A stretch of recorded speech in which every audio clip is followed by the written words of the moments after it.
Hello and welcome back to the APSCC 2020 live series. Thank you very much for joining us today. I'm Christopher Slaughter, your MC for the series. Today we're talking about satellite constellations, market evolution or disruption.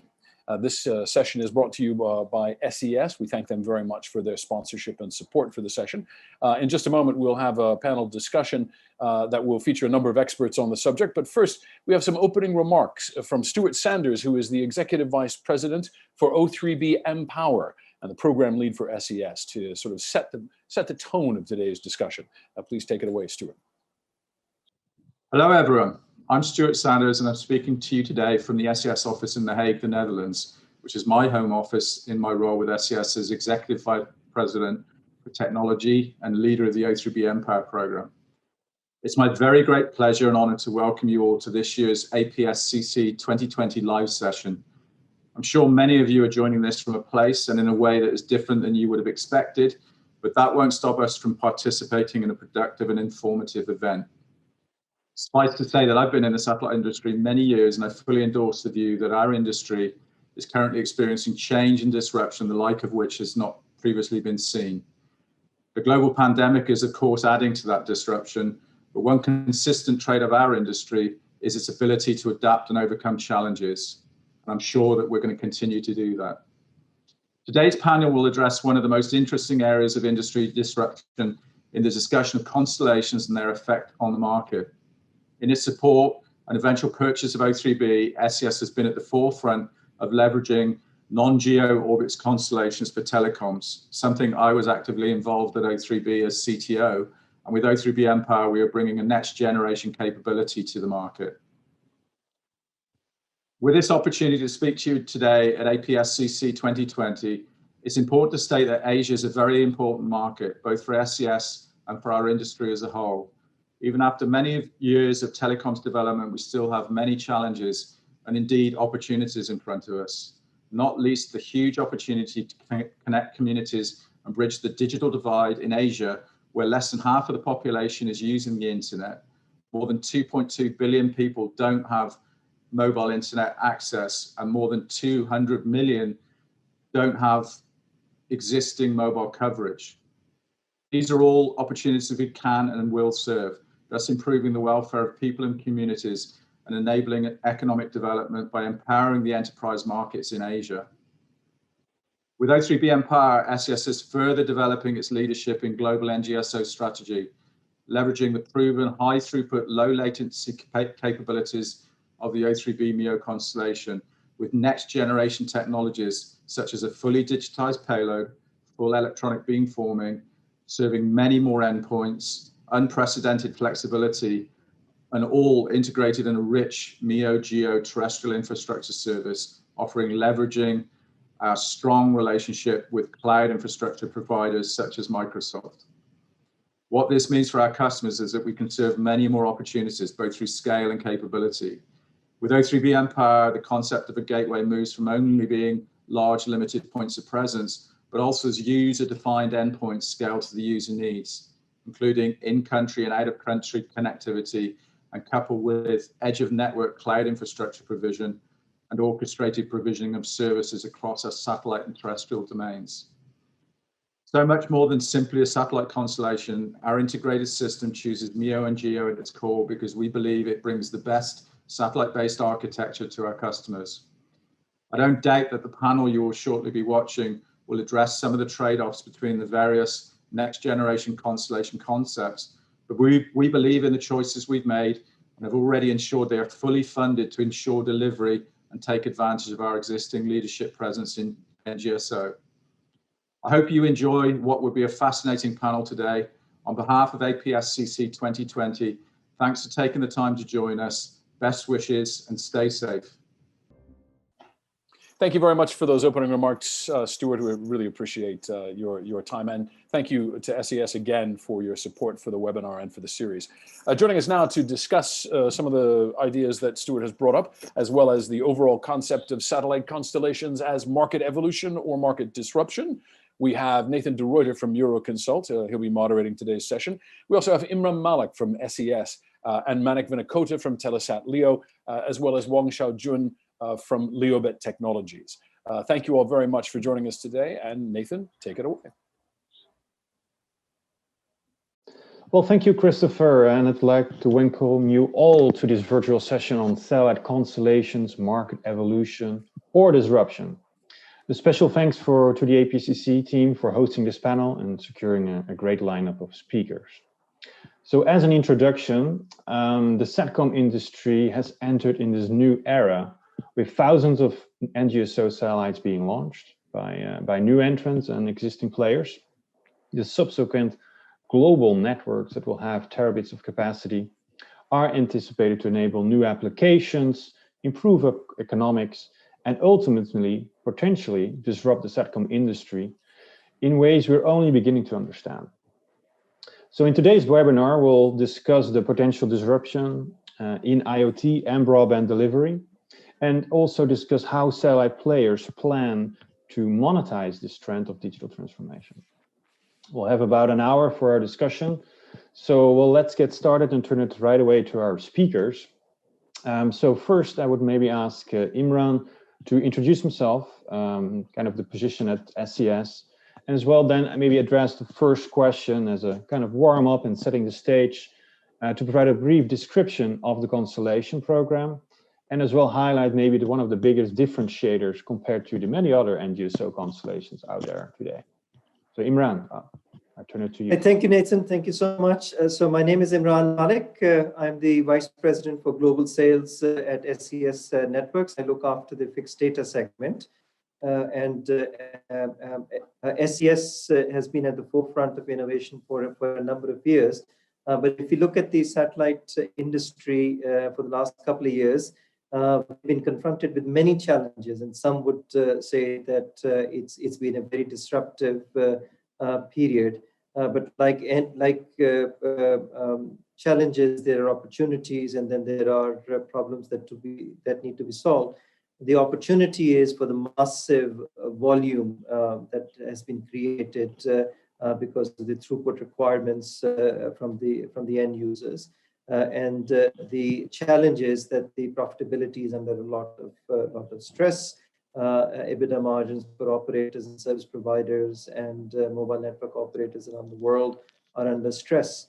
So the need of the hour is to have a substantially more cost-effective and powerful and flexible system in space. So SES, in line with the series of innovations that we've been doing over the years, our latest innovation is the O3b Empower Constellation, which is building on our first generation of O3b medium Earth orbit satellites. So SES is the only satellite operator at the moment which is operating multiple orbit fleets. So we have satellites, wide beam satellites in the geostationary orbit, high throughput satellites in the geostationary orbits. We've announced VHTS in the geo orbit as well. And for the past 7 years, we've been operating very successfully a constellation in the medium Earth orbit.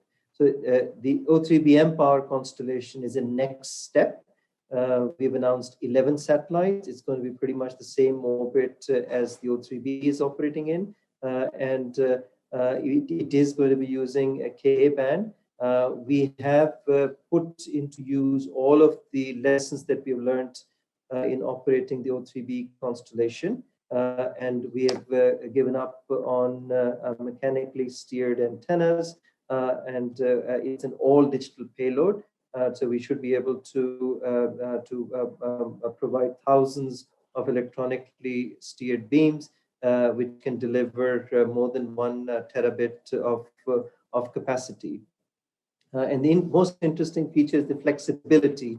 So I think the way we are differentiated from the other constellations, the NGSO constellations that are coming up, is number one, we're fully funded. Number two, we are in the medium Earth orbit. And then we are providing uncontended capacity, much more than a terabit. And also we have a proven business case, a heritage that we are building up on. So back to you, Nathan. Thank you very much. It was a great summary, and definitely we'll discuss a little bit more later on in the webinar about the implications of the program, of the Empower program, what kind of new market applications that could open up, and many other challenges maybe, or lessons learned, I would say, from your first generation of O3b satellites and how that has been deployed. But before we go there, let's turn it to our second speaker, which is Manik Vanikota. So similar to you, Manik, if you could just introduce yourself briefly and then address the question about the Telesat LEO program, give a brief description, and highlight what are the kind of the biggest differentiators. Sure. Thanks, Nathan. And thank you, Imran. Great overview of Empower. I'll try and replicate the same format. I am Manik. I take care of product and pricing for Telesat LEO, which is our next constellation, and I'll talk a bit about that. As an established operator like SES, of course, we have the value of talking to our customers and understanding what would help them as we look for the next 10 to 20 years of satcom, mostly from broadband satcom perspective. We came to the conclusion about 6 years ago that a LEO constellation would be the right answer to serve all the market needs that Imran mentioned, and then a few more. And LEO constellations are complex. I mean, these are big projects. These are complex projects. We could have built a large GEO constellation. We operate 16 GEO satellites today, so we are very well versed with that part of the world. But in spite of that, we started with what are the customer requirements, and it seemed that the LEO constellation is best placed to serve that. So why is that, and what are we doing different to serve the market? Of course, we need high throughput, high capacity. It has to be competitive economics. I mean, those are all table stakes. We have to do that for sure. There's that's a no flexibility of the constellation. But obviously, low latency is one of the big benefits of LEO.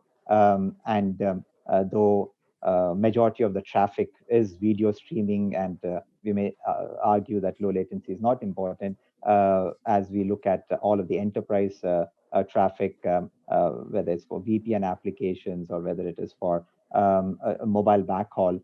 Low latency is the fundamental foundation on which all the terrestrial networks run, and we wanted to make sure that satellite networks are not any different from a terrestrial network, and hence we needed to align with low latency.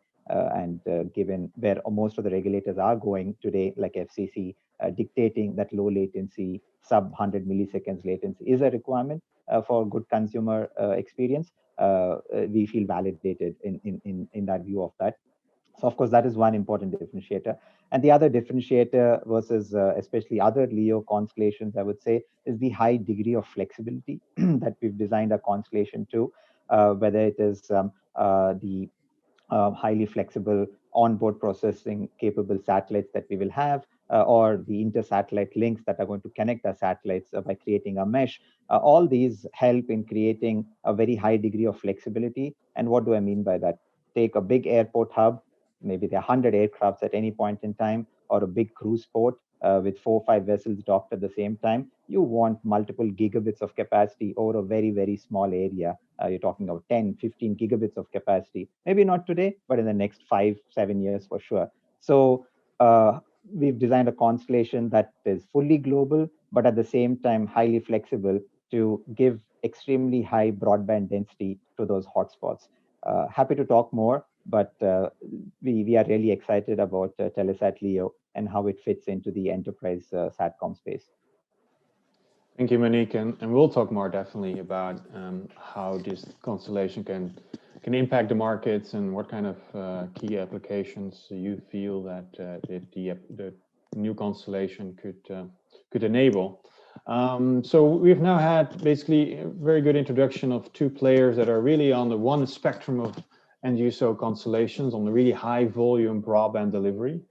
Our third speaker is from a slightly different angle. So Ms. Wang Qiangyong, she works at LeoBit Technology. I will explain her a little bit, let her explain her a little bit more about the company. But important to mention already up front, she's more on the spectrum of the IoT. So there's different considerations, obviously. But I think it would be an interesting dynamic to see how those two things contracts, and maybe where there's a lot of things that align as well in terms of challenges and things looking forward. So, Ms. Wang, same question for you. If you could introduce yourself, your position at Leobit, and as well introduce the Constellation project and maybe highlight what are kind of the key differentiators compared to other IoT constellations. Okay, thank you, Nathan. I'm Wang Xiaojun from Leobit Technology. I'm the frequency design supervisor of this company. Now, today I'm going to tell something about our Xingyun project. First, I want to tell you about the construction plan of our constellation. The whole constellation will be constructed in 3 stages: stages alpha, stages gamma, and stages beta and stage gamma. We have accomplished the stage gamma. By 2023, we want to have launched 80 satellites to form the IoT service system and create a 5-in-1 ecosystem, including the design, manufacturing, operation, application, and service.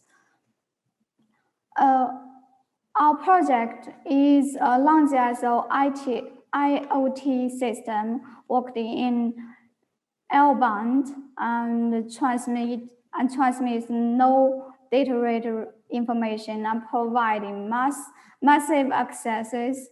And our customers are industrial users with the demand of high frequency communication and no data volume. Up to now, we have finished the target of the stage alpha. We manufactured 2 satellites, construction of Wuhan Earth Station and an operation center, and developed 2 types of modules and different terminals.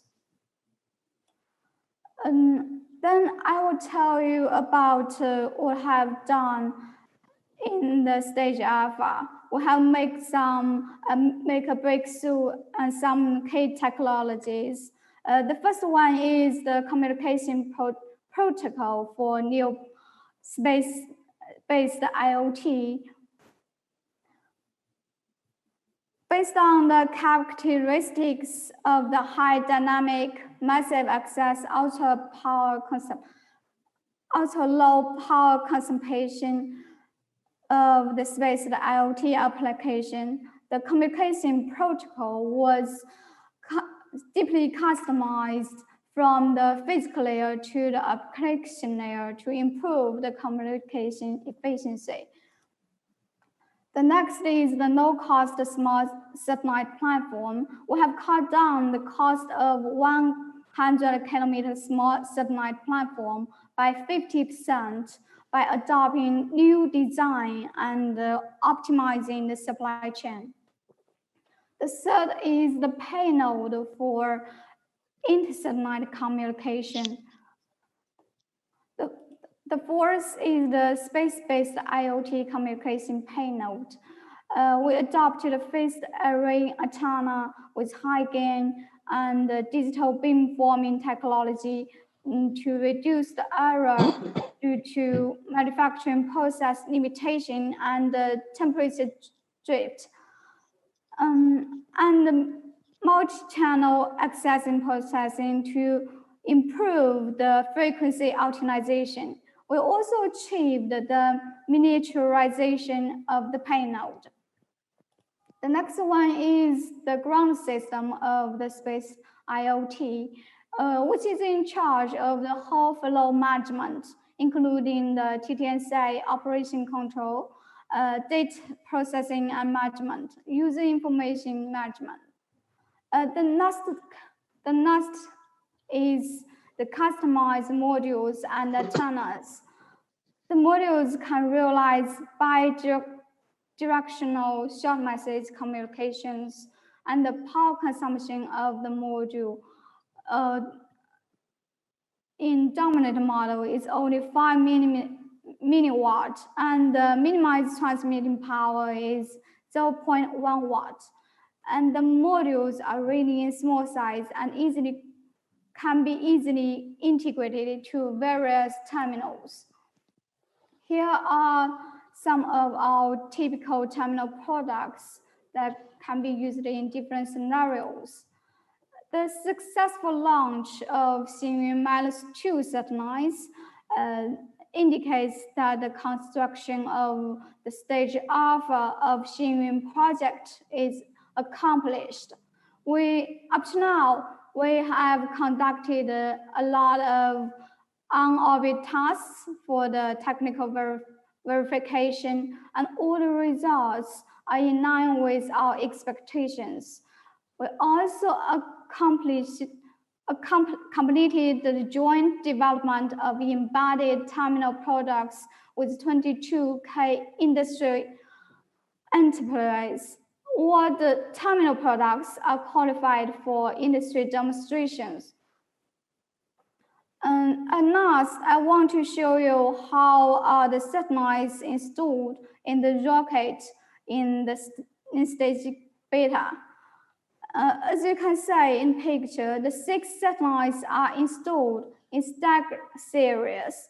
The up satellite rotates 90 degrees relative to the lower satellite and is collected with other satellites through the bearing column at the 4 corners of each satellite. And that's all we have done. Thank you. Thank you, Ms. Wang. That was a very comprehensive overview of the constellation. I appreciate that. So let's maybe continue a little bit on our discussion, and we'll open it up. And everybody, obviously, if you want to comment, feel free to do so. So I think first, obviously, as we're doing this in a virtual environment, it's good to kind of maybe take a pause and understand a little bit what the COVID-19 impact has been on the Constellation program. So maybe let me start with Ms. Wang. As I understand, you're based in Wuhan, obviously the place where COVID-19 first emerged. So could you give us a kind of a description of how your company dealt with that, the COVID-19 and all the measures being taken? And obviously, has it caused any delays or any issues with your program, or is basically still everything on track despite the challenges that you faced during that period or during the current period? Thank you, Nathan. At first, I want to say the COVID-19 epidemic was considering to start in Wuhan, but the measures the government took from the end of January, we saw that was not enough to protect the citizens, and we worried about everything, and what the goods cannot be transported to Wuhan, and our colleagues are all in panic. But after 4 days or 3 days, everyone just get as normal. They think everything could be explained and everything would be good in the next few months. So, and then after 2 months, I think the epidemic was controlled by the Chinese government, and everything just goes well. I think the epidemic itself has a very limited impact on the development of our satellite. Even though the launch of the Xingyun-2 satellites was carried out in that background, and the Chinese government has taken a restricted flow of personnel measure to prevent the epidemic in order to ensure the safety of our scientific researchers. The launch was delayed for about 2 months. At present, The academic in China has been controlled, and the promotion of returning back to work goes smoothly. It seems everything goes back to normal, and we are back on our schedule again through our hard work in the half year. Moreover, our rockets and satellites was produced in Wuhan, and the supply chain is mainly distributed in Wuhan, Xi'an, Chengdu, and these cities are all the cities are Chinese cities. So, in my opinion, the impact on the Xiyun constellation construction can't be ignored. Good, thank you very much. Appreciate that brief setting there. Maybe Imran, same question for you. Obviously, there are logistical or supply chain challenges faced during, at least at the start of the lockdown. So, any material impact you feel that the lockdown or the COVID-19 pandemic has had on the, let's say, O3b program development? You also announced that you've actually ordered 4 new satellites, during kind of the last few months. So maybe just anything that you see that impacted the program schedule, for example, or anything else in terms of the COVID-19 So we had, we had already built in a lot of redundancy built into the program. So I can report with a lot of certainty that the O3b Empower program has not been impacted.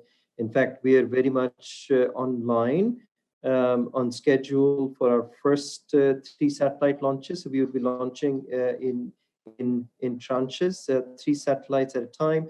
So the first 3 is Q3 of 2021. The rockets is already been paid for. This is going to be a SpaceX launch. Then the satellite 4 to 6 are scheduled for Q1 of 2022, and satellite 7 to 9 is second half of 2022.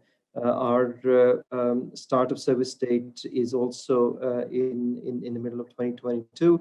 The last 4 satellites will be launched in the second half of 2024. We already are operating the O3b Constellation. For the last 7 years, and the COVID-19 times are unprecedented. I think this is perhaps the defining event of our lifetime. We've never seen anything like this before, and I'm glad to report that our constellation worked flawlessly. We were able to upgrade majority of our customers because there was a surge in demand. Especially when new services, education related, reaching out to for remote health type of applications. There was a surge of demand. So in the Asia Pacific region, we increased our throughput in PNG. Timor, PNG happens to be our biggest market in the region. We're providing at the moment more than 6 gig of capacity to different customers. But all in all, the pandemic has not affected the schedule for O3b Empower, and our current operations continue. And I hope and pray that we can get back to normal as soon as possible. Back to you. Very good. Yeah.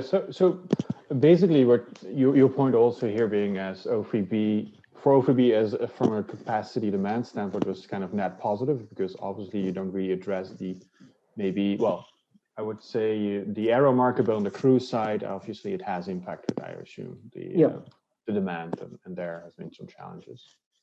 Yeah. So how did you deal with that? Yeah. So like any other operator, the mobility segment has been affected. Because let's face it, all of the airlines have been grounded for a very long period in time, and their business model is that the user, the passenger, is paying for the internet access, and the cruise sector also got hit by the early advent of COVID, especially in some of the bigger cruise lines. And I think the cruise segment will come back online a bit earlier than Aero. I see in Singapore, since I'm based in Singapore, I see Genting and Royal Caribbean, both of whom are our customers, have already started some limited operations. So there are some limitations on which ports that they can dock in, but they've started some day cruises or within territorial waters starting and coming from the same port. So we've had these services going for them throughout the pandemic, but commercially, the aero as well as the cruise segment have been affected. I think the fixed data segment, just because of its very nature, because we are providing services to telcos and MNOs, that's kept going, and it has in fact increased. I wouldn't say substantially, but definitely a very healthy year-on-year increase. Good, thank you. Manik, similar question for you, the COVID-19 impact, maybe you can talk a little bit about it. Maybe as well in relation, I mean, obviously the kind of the milestone of procuring the constellation is something that has been said earlier this year, potentially. Has it had any kind of impact, the COVID-19 impact for, delaying that kind of decision, or is it just other factors that come into play? I'll just give a fun trivia before I answer that question. I think it was Verizon who reported that their peak volume activity is on Mother's Day, when people are calling each other the most.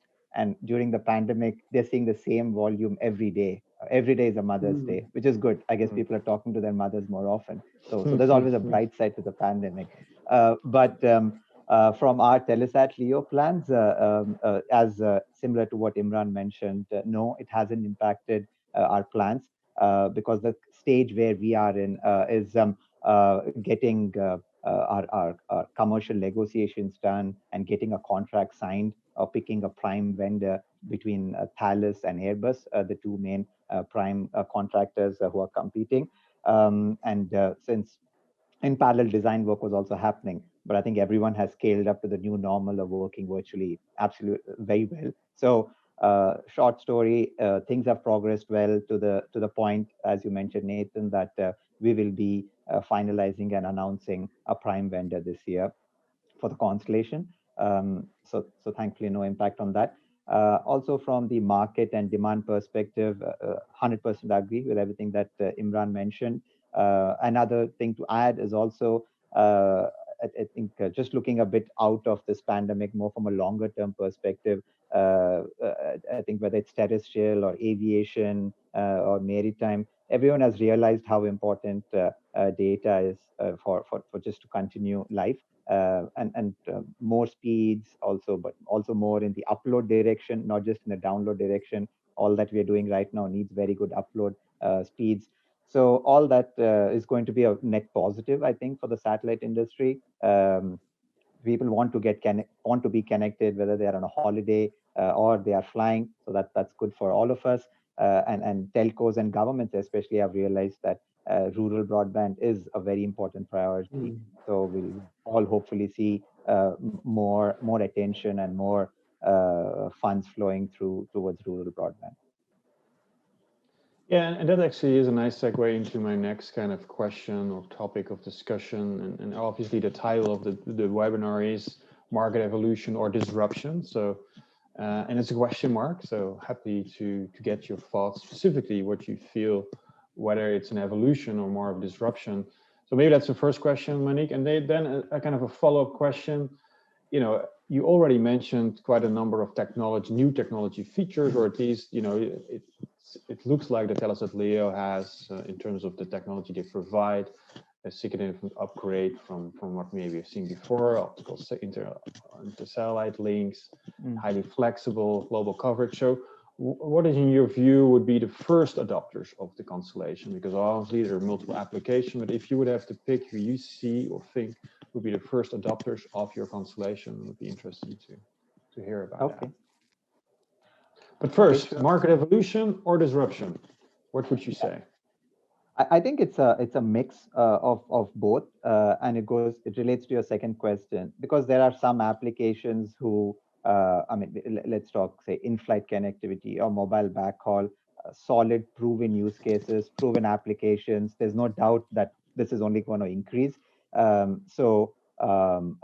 think they're just going to keep evolving towards we need to do better, we need to do faster. And we need to do further out. Whether it's a plane flying over the poles, we want to be connected. Whether it is however far remote you are, you want to be connected. So for those markets, I think all our constellations will help them keep evolving towards giving a better customer experience. So that's good. But there are new applications which will open up, which I would put under your disruption category. Just to take as an example, since we have ISLs on our satellites and they're all connected in a mesh, a lot of the governments are looking at how can they utilize our mesh as a space relay network so that they can transport traffic back to the ground in a different way. I mean, and that's a new application altogether, new use case using space relay as a mesh. So that I would say is a disruption. It's opening up a totally new market segment for the whole satcom industry. When we further think of ultra low latency for let's say for high frequency trading or for very secure comms going directly halfway around the world. Again, these were not possible today. Your options were either a wideband geo, but still had its footprint limitation, or go to fiber. So now, because of the global nature of networks, I think it'll open up new applications that will fall under the disruption category. So I think it's a mix of both from our perspective. Thank you. Interesting thoughts here. Before I go to Ms. Wang, I just want to kind of similar questions for you, Imran, as you know, you're basically playing a little bit in the market. So first, maybe addressing market evolution or disruption, right? And maybe as well, you already mentioned, you know, obviously O3b was kind of the first generations were coming and were setting kind of a new standard and was one of the new technology introduced. Maybe if you would point to the O3b Empower, what kind of new features does the program brings, and what will be kind of then the impact of new applications that you can serve? So again, when I talk about first adopters, what kind of new applications or users you believe the O3b Empower would kind of enlarge the addressable market for SCS networks? Right. So from our point of view, Empower is definitely evolution of our current generation MEO constellation. The O3b itself was a big disruptor because we proposed to bring in hundreds of megabits and in some cases multiple gigabits. So we proposed to bring in fiber from the sky. So that was indeed a disruption, but that ended up creating a whole new market. So we were able to develop new business cases, especially for the mega trunks, for instance. And those customers that signed up for O3b, a vast majority of them are still with us, but we enabled them to go from 2G to 3G to 3G to 4G, and in some cases they've been able to justify the business case for landing fiber and increasing the domestic infrastructure as well for trunking services. So in terms of what sort of services will O3b Empower enable? So let's look at what are we bringing? What's really unique about us? So we are bringing in a terabit of capacity. It's an all digital payload, so we can provide thousands of electronically steerable beams, and we are putting in a new concept of ARC, whereby the resources of the satellite can be controlled. The entire network is flexible. And since we are in the medium Earth orbit, so the latency is going to be lower, not as low as the LEO, because that's essentially physics. But we have the ability to replace and to augment fiber. So in terms of the enablement part, to what we found interesting with the O3b was that O3b was able to bring in a lot of capacity into a single site. And then from there, we had to rely on the infrastructure of our customers for distributions for mobile broadband or for terrestrial alternatives. And for customers who had multiple sites, we were pretty much providing them fixed capacity for each site. And we learned that the demand for capacity, even for these high throughput links, is quite flexible. And there is this desire to be able to control that bandwidth. And the bandwidth has to be able to follow the end user demands. So this level of flexibility is where we will be able to, using ARC on Empower, we will be able to switch hundreds of megabits and tens of gigabits at a very short notice, or as our marketing calls it, at a moment's notice, from one node to another one. And this level of flexibility in the wide area networking domain is not there.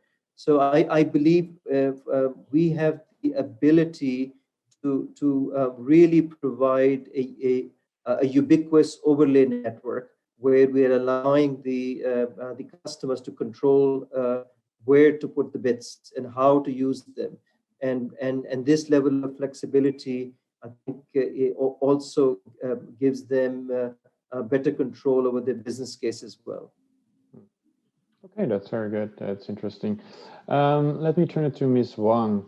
So maybe, obviously, we're talking about different type of market applications. So maybe from the Xingyun constellation, could you identify kind of the first adopters, or what kind of the first applications you expect to derive or generate with the constellation once in operation? Okay, as you know, the constellation construction is gradually completed. So the frequency of the communication services is gradually increased. So I think the first adopters would be the users who demand relatively low communication frequency, such as the users from monitoring and management of the ocean and marine buoys and other marine related, as well as the monitoring and the forecasting of disasters in forests, mountains, etc. And I think the opportunities for our constellation mainly lies in China's policies.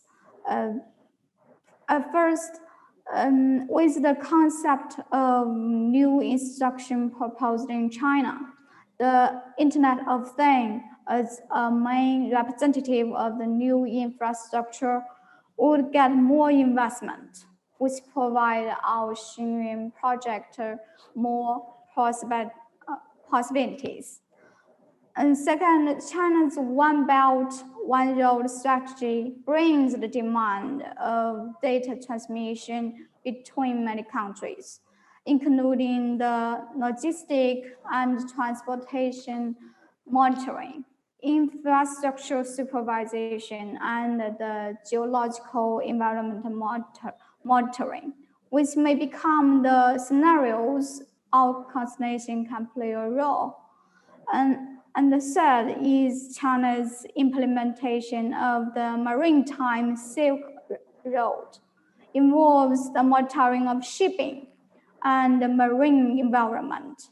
That may also become the scenarios that our constellation or terminals can play a role. Thank you. Yeah, so that's helpful. Kind of explaining us a little bit more what of the application and use cases in China.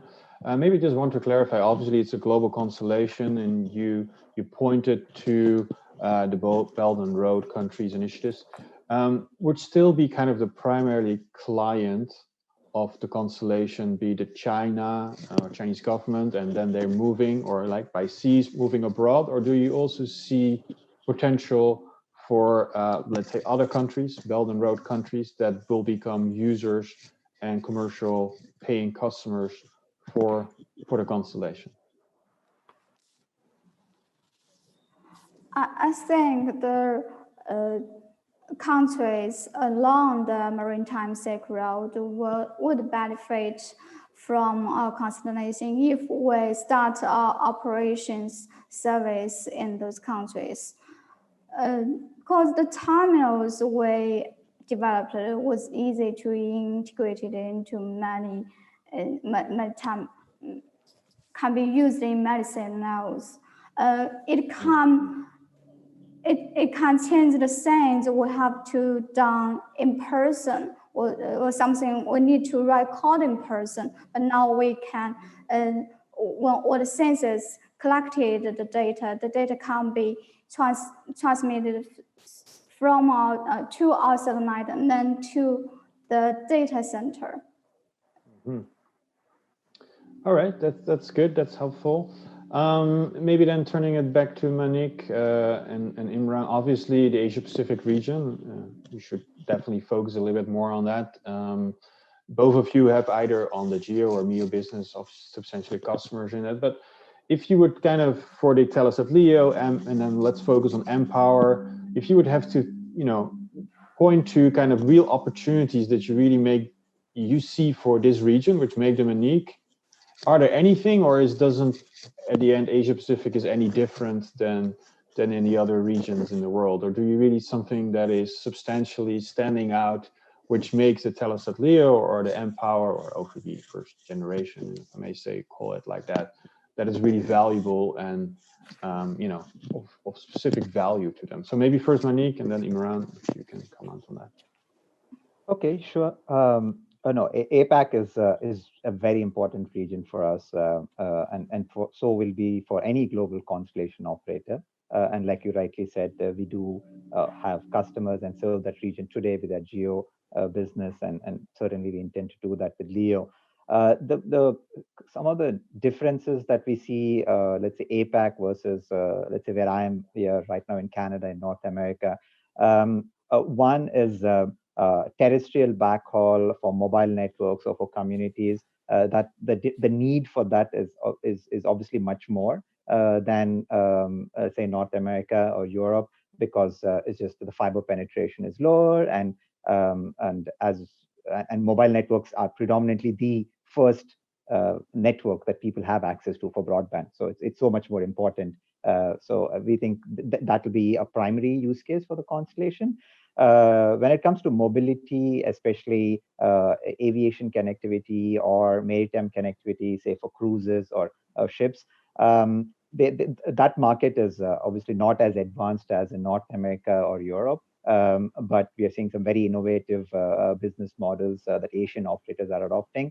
But if I had to pick, I would say fixed land-based services, mobile backhaul or community backhaul would be where the initial demand will certainly come. For example, just in Indonesia, the government is trying to solve for good connectivity to everyone through their Bhakti program. And we are certainly part of it with GEO, and we intend to be part of it through LEO as well.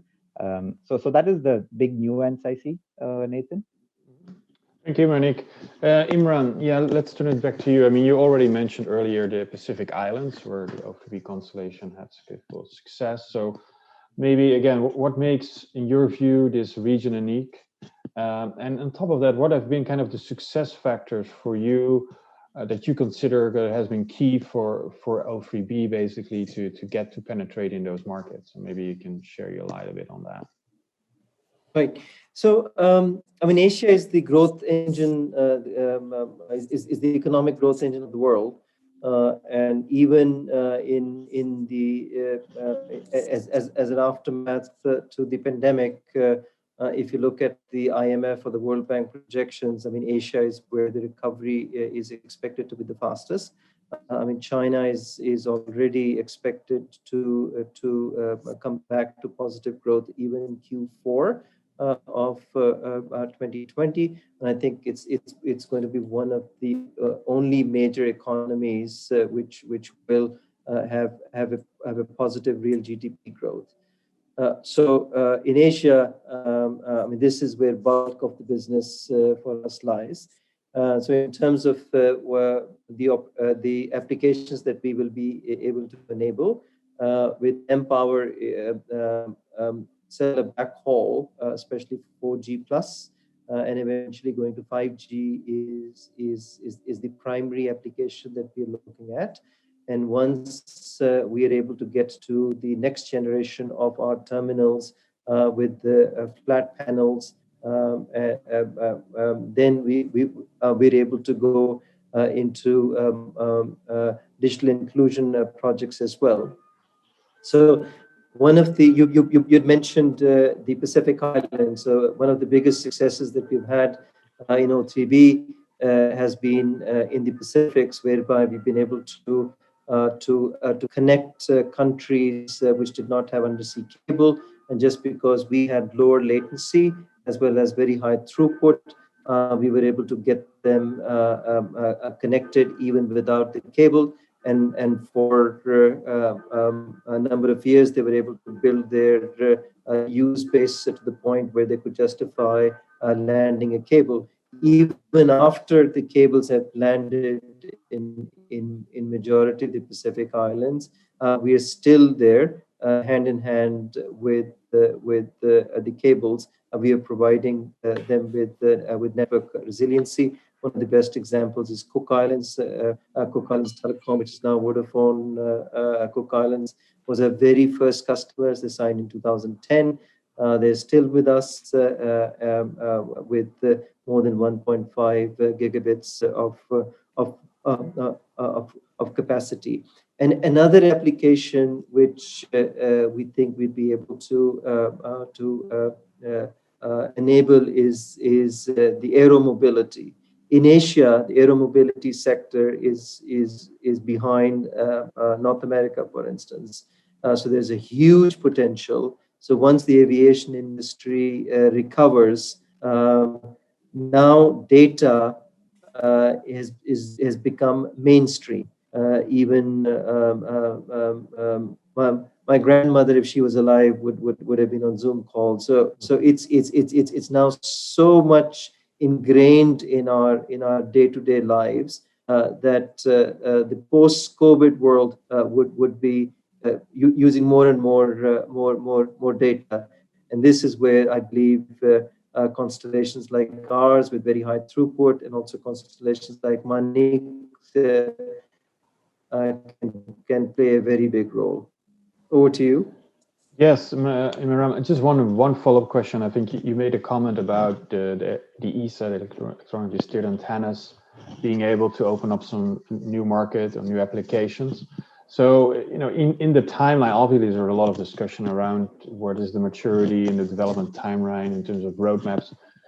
In the kind of planning, strategic planning, when do you expect that those kind of fully functional, you know, hitting the right costs, electronically steered antennas will be available, for example, for the digital inclusion? Obviously, maybe aero has its challenges, but the cost element is less of a kind of consideration. Right. But especially digital inclusion, the cost, the TCO is obviously critical. So where do you see, what kind of timeline would you say we can realistically expect those terminals being available?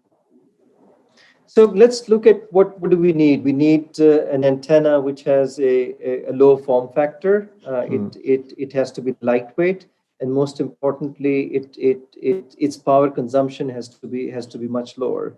And from the transmission point of view, the efficiencies that are provided by a parabolic antenna are very hard to beat, right? So a flat panel antenna has to come close to the efficiencies of a parabolic in order for it to be able to support the high throughput. So when this happens, I firmly believe, rather we firmly believe, that satellite communications will become mainstream. Then you would be able to put a flat panel antenna on top of, or near a tower, on top of a roof, on top of a hut, without much problems. And that's when the true nature of the true utilization of a ubiquitous, seamless wireless network would come into play. When would that happen? I believe 4 years down the road. Some estimates are by 2025. The other estimates are 2026. But there's a lot of money that's being poured into the next generation of antennas. We have invested in a few companies. We are working with companies like Isotropic, like Alcon, like Viasat, actively working with them. We've just recently done some testing with Isotropic as well. So I firmly believe by 2026 we will definitely be there. And that would be a true game changer, an absolute game changer. And could you give us a rough order of magnitude price target in a range, those kind of, especially for digital inclusion? I know that is an interesting, is there something you can share there? Some thoughts? So when we were given the mandate to come up with the O3b constellation, obviously the benchmark was the O3b constellation that was already going. So for Empower, the mandate was that you have to be 10 times faster, so 10 times more throughput. Then orders of magnitude cost effective in terms of the terminals. I mean, it's very difficult to say an exact price point, but it will definitely have to be closer to the current VSAT pricing in order for us to be able to do a mass deployment. Because, I mean, if you're able to get there, then satellites is absolutely mainstream. Then we're talking about overlay networks in cities to support 5G. I mean, 5G network requirements, as you know, basically requires a new radio to be put on every light post, right? You will not be able to do a backhaul from every light post for every building using the conventional parabolic antennas. But we will definitely be able to do something to that effect when we have these lightweight, easy to deploy flat panel antennas. Good, thank you. So let's follow up that with Malik. So first question, Imran gives kind of his views on that. Would you agree with that in terms of the timelines, in terms of the importance? And then kind of the follow-up question is, what are kind of the actions? Because obviously I think everybody nowadays acknowledges that it's a critical piece and spend a lot of money and companies are spending a lot of R&D on it. So how is Telesat LEO looking to kind of facilitate, enable kind of this ecosystem of different companies? Because obviously it's difficult to bet on one technology. There are different streams of technology developments there. So first, do you agree or do you have different views? Do you have a price target? Love to hear a price target, obviously. And carry it on from that. Okay, sure. Let me just address it broadly from a user terminal perspective, right? Building a satellite and building a network is great, but if a customer can't access it in an affordable way, I mean, the network is no good. So user terminal is, as everyone, I'm stating the obvious here, it's one of the most critical pieces. It's not the most expensive part of the network, but it is the most critical piece. So we're very, very focused on that. And since we are focused on the enterprise markets with Telesat LEO, we're not going after the consumer broadband market. So that helps us focus our time and effort on what are the terminals needed for the enterprise market, whether it's for backhaul, aero, mobility, and the government market. And I agree with you, Nathan, for the electronic antennas for the mobility market. I think those are on auto mode right now. They are going to come because they're not so price sensitive, especially for the aero market. But for the terrestrial market, I'm focused on the enterprise market electronic antenna, which will be used for the, like Imran was saying, at the cell site or for a community, and not at the household. For the cell site and that kind of an aggregated antenna, I think we believe it's in the next 18 months to 2 years. I think there's going to be a viable product for that with good performance and the right economics. When I say right economics, we think somewhere sub $5,000 for a fully integrated terminal, which means antenna, modem, the whole RF chain, is definitely feasible. We've already done some testing with Ball of their electronic antenna. We have one LEO satellite today on which we do a number of tests, and we've tested Ball antenna, as we said publicly, and we are doing similar tests with other electronic antenna players. For it to move from a prototype to a fully available product, I think 2 years is a good horizon that we think products will start coming out for the aggregated terminal market. For the consumer broadband antenna, I fully agree with Imran. I mean, that's out there, 2025, 2026. I don't know what it will cost, but for it to work commercially, it has to be few hundreds of dollars. Cannot be more than that for the consumer market. But we're not observing that space as much. We're just focused on the enterprise market. Just to finish, obviously we are working with dual parabolic antennas. We definitely see those are very efficient, size, weight, power, cost, all of that. So we will have those also. So it's not that, and the market use cases can very well work with dual parabolic antennas as well. So, I mean, obviously you have probably more control over the satellite kind of program, the satellite itself. So how do you kind of the question about enabling kind of this ecosystem? Is there any, you talked about Ball, or is there anything that you would think in terms of, maybe subsidizing or stimulating some of that R&D? How is Telesat thinking about that kind of for sure, enabling that ecosystem? We've been through a number of RFPs with vendors for each of the market. So we are going to, though our end vision is to be an open network where a customer can bring his terminal and connect to our network as long as he needs. But to catalyze the market initially, we are going to work with vendors per market vertical so that there are low-cost terminals to the market, and we are going to support R&D investment and even some commercial production with the targeted vendors. This is primarily to help drive the cost lower for our initial customers. Yeah. Okay, let me turn it to Ms. Wang. Obviously, one of the things that the broadband constellations or the IoT constellation have in common is the importance of the economics of the terminal.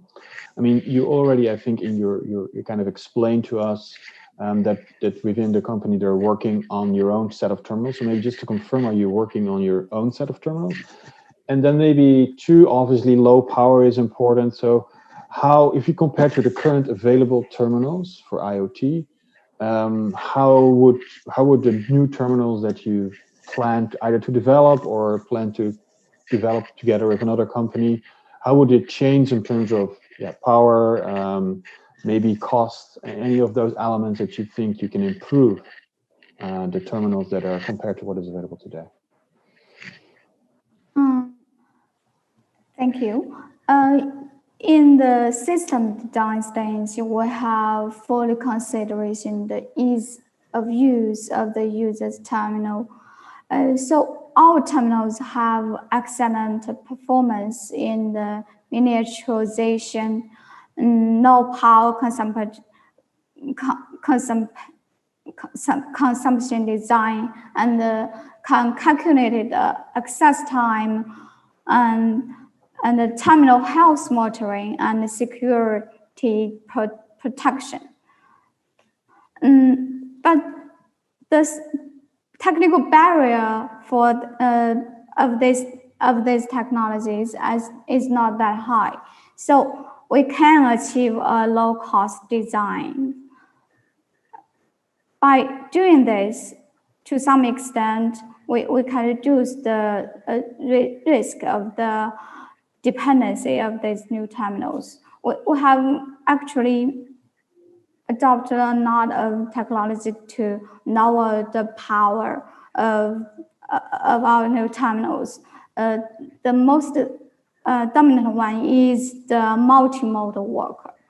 Our terminals have a dominant model. In that model, the terminal won't work, and they actually didn't transmit anything or accept everything. Only when they have, only when the access time can trigger and can trigger the terminal on, then they will be in a mode to accept the signals from our subminers normally. And in most of the time, the terminals will be in a dominant mode, and that saves a lot of energy. And then it can be worked for with only a battery. It can work over maybe 1 year or 2 years. That's good. That is an important point to save the power consumption. In terms of maybe moving to the question of price elasticity, especially around IoT, it's a high volume, lower cost, lower price kind of game. So are there any kind of indicative price levels that you're working towards to kind of unlock this demand from some of the applications you're already discussing? Is there any kind of price targets that the company have set or expected to achieve? Yes, we have done a lot of surveys. According to the result, most of the commercial industries want the module price can be reduced to less than $100. So then they will use that would be an acceptable price for them. But if the price is more than $1,000, some commercial industries wouldn't use our new terminals because of the price. Very good. So yeah, time is kind of getting to the end of the time for our session. Just one of these, I have a few quick questions here and there. One about price elasticity. Maybe Imran first. Obviously, the technology improvements, improved cost economics.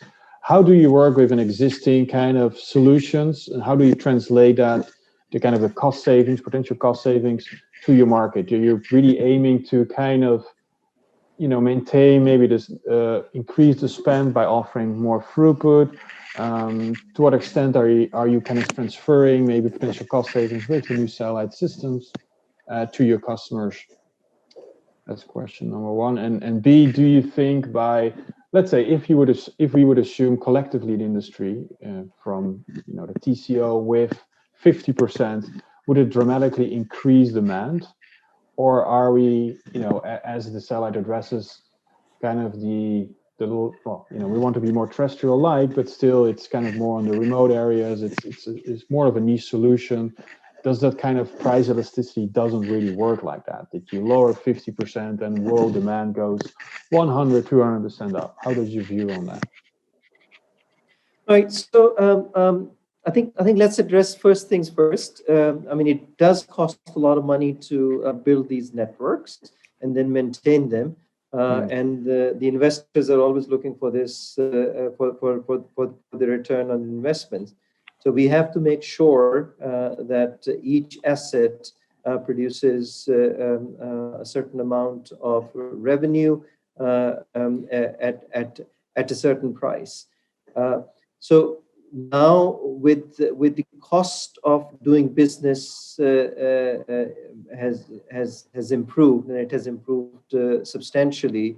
The cost of launching satellites is better. The cost of manufacturing satellites on a per megabit basis is better. So the cost of doing business has reduced, the volumes have increased substantially, and the cost that the customers are paying on a per megabit basis as compared to what they were paying, let's say, 3 years ago or 5 years ago, has also improved. Okay? So what this has done is this has enabled satellite to compete more effectively with the terrestrial alternatives. We are not going to be able to compete with the price of fiber head on, because that's not what we're designed to do. The cost structure is different. So just by lowering price, we cannot gain market share.